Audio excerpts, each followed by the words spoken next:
So effectively, the way we're using AI is today an encoder looks at motion, things that are moving. And obviously, this is an example, everything's moving. So the bandwidth that we're using for that is quite large.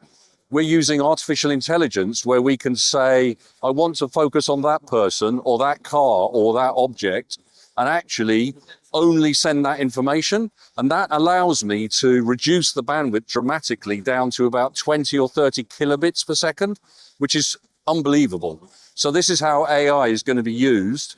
And obviously the background is just going to be inserted on top of the moving object periodically, just to give some sort of perspective of where this moving object is. So that's how we use AI to reduce the bandwidth in video encoders.